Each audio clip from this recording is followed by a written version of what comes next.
Salam sejahtera untuk kita semua. Pelajaran Sekolah Sahabat dengan tema utama Misi Allah, Misi Saya. Pelajaran ketujuh, Misi kepada sesama saya. Kamis 16 November. Kisah orang Samaria yang murah hati saat ini. Ketika memuji ahli Taurat karena memberikan jawaban yang benar, Yesus mengatakan, "Perbuatlah demikian, maka engkau akan hidup." Dan dengan demikian dia menyentuh bagian yang paling dalam dari hati orang tersebut. Memberikan semua jawaban yang benar adalah mudah bagi ahli Taurat ini, tetapi melakukan semua hal tersebut adalah sebuah masalah pada 2000 tahun yang lalu. Dan hal itu masih tetap menjadi sebuah masalah bagi banyak dari kita saat ini. Ahli Taurat itu ingin menjebak Yesus dan mau memamerkan pengetahuannya. Dia kemudian menanyakan satu pertanyaan lanjutan, "Siapakah sesamaku manusia?" Bacalah Lukas 10 ayat 30-37. Bagaimanakah Anda merangkumkan maksud dari Yesus dalam cerita ini? Adakah orang-orang di sekitar kita yang diperlakukan dengan tidak adil oleh orang lain?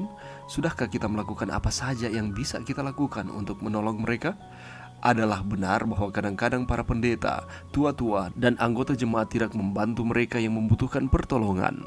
Kadang-kadang orang-orang dari kepercayaan lain bisa lebih ramah kepada orang yang ada di masyarakat dibandingkan dengan kita. Kita bisa saja berbicara bagaimana menjadi orang baik, namun orang lain yang justru memenuhi kebutuhan dari orang lain yang kita tidak lakukan. Jika kita mau iman kita berarti, maka kita harus menjangkau dan menolong mereka yang membutuhkan. Yesus menyimpulkan cerita dari orang Samaria yang murah hati ini dengan menanyakan siapa di antara 3 orang dalam cerita ini yang benar-benar menjadi sesama dari orang yang membutuhkan pertolongan tersebut.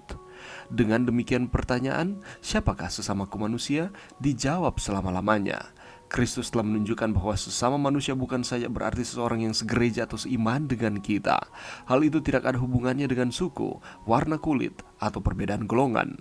Sesama manusia ialah setiap orang yang memerlukan pertolongan kita. Sesama manusia ialah setiap jiwa yang dilukai dan ditindih oleh musuh. Sesama manusia ialah setiap orang yang menjadi milik Allah. Alfa dan Omega jilid 6 halaman 119. Tantangan. Setiap hari, mulailah mendoakan seseorang yang berbeda dengan Anda, atau bahkan seseorang yang mungkin Anda tidak suka secara pribadi. Tantangan lebih besar, daftarkan paling tidak 3 nama dari kenalan Anda. Cari tahu kebutuhan-kebutuhan mereka, baik secara emosi, fisik, dan sosial, dan perhatikan bagaimana Anda secara pribadi bisa melayani kebutuhan-kebutuhan mereka. Apakah yang dapat Anda lakukan secara praktis bagi mereka dalam pekan mendatang ini? Pelajaran yang bisa kita dapatkan pada saat ini. Kalau kita melihat di dalam Lukas pasal 10 ayat 30-37, ini merupakan respons Yesus ketika ahli Taurat itu bertanya, "Siapakah sesamaku manusia?" Kata belas kasihan dapat diartikan kepedulian, dan ini merupakan emosi seseorang yang muncul akibat penderitaan orang lain lebih kuat dari sekedar berempati. Perasaan ini biasanya memunculkan suatu usaha untuk mengurangi penderitaan orang tersebut, dan inilah yang dirasakan oleh seorang Samaria ketika melihat orang yang terluka akibat dirampok dan dipukul oleh para penyamun. Dilandasi oleh belas kasihan, orang Samaria itu pun tergerak hati untuk menyatakan kebaikan dalam tindakan nyata.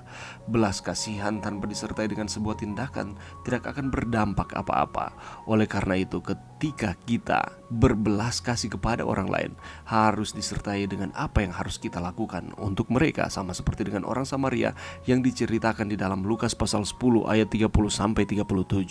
Dalam perumpamaan ini sesungguhnya ada 3 orang yang melihat orang yang sedang terluka parah di jalan itu dan sangat membutuhkan pertolongan. Seorang imam, orang Lewi, dan orang Samaria. Imam yang tugas kesehariannya melayani di bait suci, dan ketika melihat orang yang sedang terluka, apa yang dilakukan? Justru mempercepat langkahnya dan melewati begitu saja. Mengapakah demikian? Apakah dia tidak tahu bahwa ia harus menolong akan orang Samaria ini? Apakah tidak diajarkan oleh apa yang dipercayainya? Jawabannya ialah ia takut kalau orang itu sudah mati, sebab berdasarkan peraturan perimanan, barang siapa menyentuh orang mati akan dianggap najis selama 7 hari lamanya, di dalam Bilangan 19 ayat 11. Pikirnya, dengan menolong ia akan kehilangan kesempatan untuk bertugas di bait suci. Baginya, melakukan pekerjaan pelayanan adalah lebih utama daripada menolong orang lain. Bagaimana dengan orang Lewi? Ia juga tak mau mengambil risiko. Para penyamun seringkali memiliki kebiasaan memasang umpan di tempat yang sepi. Contohnya dengan berpura-pura menjadi orang yang terluka. Begitu ada orang yang berhenti untuk menolong, segeralah para penyamun lain datang untuk mendekat, menyakiti, dan merampoknya. Oleh karena itu orang Lewi tidak mau mendekati akan orang Samaria yang sedang terluka ini. Oleh karena ia berpikir jangan sampai ini merupakan jebakan bagi dia. Tetapi orang Samaria ketika melihat orang yang terluka, tergeraklah hatinya oleh belas kasihan dan segera memberikan pertolongan. Ia berani mengambil risiko apapun demi menolong orang lain. Bagaimana dengan saudara dan saya? Yesus menyimpulkan cerita dari orang Samaria yang murah hati ini dengan menanyakan siapa di antara 3 orang dalam cerita ini yang benar-benar menjadi sesama dari orang yang membutuhkan pertolongan tersebut.